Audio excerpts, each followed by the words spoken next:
rupiah dengan ketentuan apabila dengan denda tersebut tidak dibayarkan maka diganti dengan pidana kurungan selama 6 bulan merupakan tuntutan yang bukan lagi didasarkan bukti dan fakta-fakta persidangan, bukan juga berdasarkan pada proses penegakan hukum yang benar.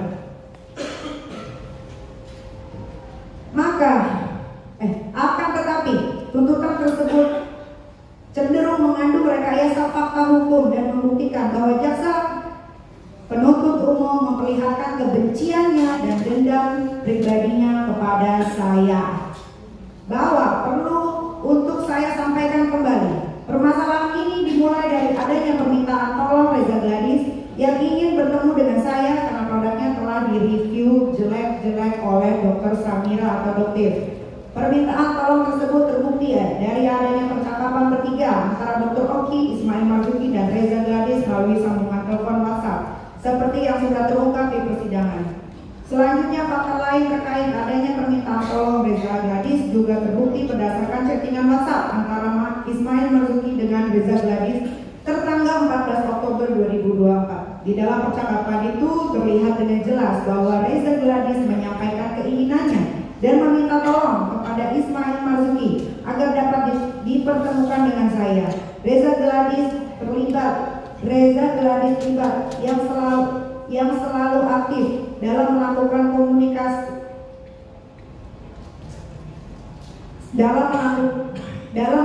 komunikasi dengan Ismail Marzuki. Reza Gladys juga bahkan melakukan tawar-menawar yang wajar dan pada akhirnya mencapai kesepakatan harga dengan Ismail Marzuki. Hal ini menunjukkan bahwa tidak ada tekanan, tidak ada ancaman, dan tidak ada rasa takut dalam diri Reza Gladys selama berkomunikasi dengan Ismail Marzuki. Yang ada hanyalah proses bisnis yang normal dan terjadi atas dasar kesadaran penuh dari Reza Gladys. Bahwa fakta di persidangan secara terang-benderang menunjukkan adanya komunikasi dan negosiasi bisnis harga antara Reza Gladys dan Ismail Marzuki, di mana nominal awal yang disebutkan Ismail Marzuki atas permintaan Reza Gladys adalah sebesar 5 miliar, kemudian ditawar oleh Reza Gladys dengan minta menjadi 4 miliar. Penawaran itu juga dilakukan oleh Reza Gladys berkomunikasi dengan Autobom Mufid, dan hasilnya antara Ismail Marzuki dan Reza Gladys menyepakati nilai harga sebesar 4 miliar.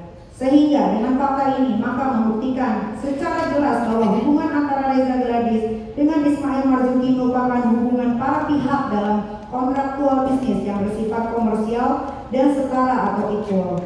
Terlebih lagi, Reza Gladys dan Autobom Mufid dalam persidangan ini dengan tegas dan jelas mengatakan pemberian uang itu karena sudah disepakati atau ada kesepakatan sebelumnya dengan Ismail Marzuki.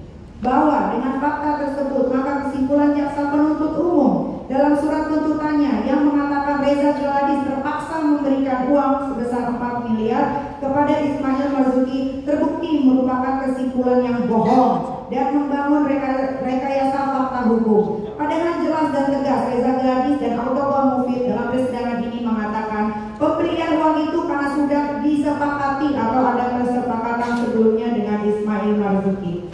Fakta ini sudah terungkap di persidangan dan juga beredar luas dalam video yang ada di media sosial. Mana mungkin Reza Gladys merasa terpaksa atau terancam memberikan uang kepada Ismail Marzuki, tapi mengatakan nanti ingetin aku lagi ya kalau udah 1 tahun. Mana ada orang sehat apa pikirannya mau diingatkan kembali untuk diancam, dipaksa atau diperas uangnya. Hanya orang bodoh yang mau mengingatkan kembali, mau diancam, dipaksa, diperas untuk memberikan uang setelah 1 tahun kemudian. Berdasarkan hal itu, terbukti tuntutan jaksa penuntut umum merupakan tuntutan yang tidak benar, tidak berdasar hukum, sehingga haruslah ditolak oleh Bapak Hakim yang mulia. Majelis Hakim yang mulia, para pengunjung sidang yang terhormat, bahwa tuntutan jaksa penuntut umum yang menginginkan saya dipenjara selama 11 tahun dan denda 2 miliar adalah tuntutan yang mengandung kebencian, sakit hati, dan dendam pribadi. Hal ini jauh sebelumnya sudah saya prediksi, karena pada saat terjadi perdebatan di ruang sidang antara saya dengan jaksa, mohon maaf saya nggak tahu namanya tapi pada gendut, mengatakan kepada saya kalimat seperti ini, oh melawan ya, berani ya, tunggu aja nanti pembalasannya. dibuktikan dan diperlihatkan oleh jaksa penuntut umum dalam surat tuntutannya. Bahwa dengan adanya kalimat "oh melawannya, berani ya, tunggu aja nanti pembalasannya", yang disampaikan jaksa penuntut umum, mohon maaf lagi yang badannya gendut, kepada saya, maka saya semakin yakin bahwa jaksa penuntut umum tidak lagi mengedepankan proses penegakan hukum yang benar dan sesuai ketentuan peraturan perundang-undangan dalam menjalankan tugas dan tanggung jawabnya, melainkan lebih condong mengedepankan kesewenang-wenangan yang dimiliki jaksa penuntut umum. Bahwa perdebatan demi perdebatan yang terjadi di ruang sidang bukan lagi diartikan oleh jaksa penuntut umum sebagai upaya untuk mencari dan menemukan kebenaran yang sesungguhnya sebagaimana diamanatkan oleh undang-undang. Tapi perdebatan yang terjadi di ruang sidang diartikan oleh jaksa penuntut umum sebagai bentuk perbuatan yang tidak sopan. Saya katakan di sini, saya bukan seperti orang lain yang bisa diatur-atur oleh jaksa, dan saya juga bukan orang yang bisa mengikuti apa keinginan jaksa dari penuntut umum seperti yang selama ini dilakukan jaksa. Majelis hakim yang mulia, para pengunjung sidang yang terhormat, bahwa dalam surat tuntutannya, jaksa penuntut umum menyimpulkan bahwa saya meresahkan masyarakat dalam skala nasional. Tuduhan tersebut merupakan tuduhan tidak benar dan tidak berdasar, sebab perkara ini adalah perkara yang dimulai dari adanya hubungan hukum perdataan di mana Reza Gladys meminta bantuan kepada saya melalui Ismail Marzuki. Reza Gladys meminta bantuan kepada saya yang notabene saya adalah seorang public figure, artis yang terkenal. Tentu harus ada nilai ekonomis yang harus dibayar, sehingga terjadilah kerjasama dengan pembayaran sebesar 4 miliar yang disepakati oleh Reza Gladys dan Ismail Marzuki. Dalam perkara ini tidak melibatkan masyarakat, apalagi masyarakat berskala nasional.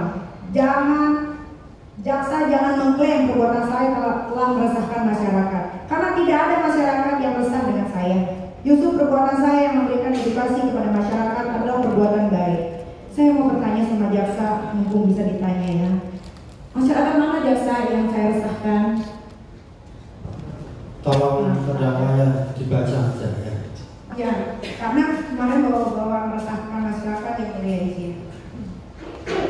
Karena jaksa tidak bisa menjawab, saya bertanya kepada masyarakat yang ada di belakang perbuatan saya meresahkan kalian tidak?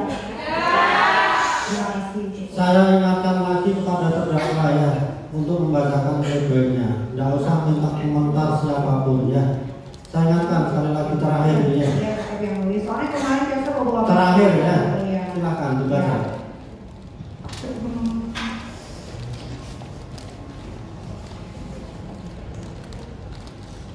Perbuatan saya memberikan edukasi kepada masyarakat agar tidak menggunakan stiker berbahaya merasakan kalian gak, yang mana kenyataannya membahayakan wajah orang. Bahwa selanjutnya dalam surat tuntutannya, jaksa penuntut umum juga menyimpulkan bahwa saya bersikap tidak sopan dan merusak nama baik martabat orang lain. Tuduhan tersebut merupakan tuduhan tidak benar dan tidak berdasar, sebab selama dalam proses persidangan, Bapak Hakim yang mulia tidak pernah memberikan statement bahwa saya berlaku tidak sopan dalam persidangan ini. Perdebatan yang terjadi dalam ruang sidang bukan bentuk perbuatan saya yang tidak sopan, karena hal itu adalah hal yang wajar dalam setiap proses peradilan pidana. Apalagi perdebatan itu terjadi di depan Bapak Hakim. Ingat ya jaksa, dalam persidangan ini yang memimpin persidangan adalah Bapak Hakim yang mulia, bukan jaksa yang memimpin persidangan ini. Jangan merasa berkuasa di sini kalau saya disebutkan berlaku tidak sopan dalam persidangan ini. Lantas bagaimana dengan jaksa yang memvideokan saya dan penasihat hukum saya di persidangan? Itu lebih tidak sopan. Bahkan saya katakan jaksa kurang ajar. Reza Gladys sendiri telah merusak nama baik dan martabatnya karena menjual produk skincare yang overpriced, tidak terdaftar di BPOM dan diduga mengandung bahan-bahan berbahaya.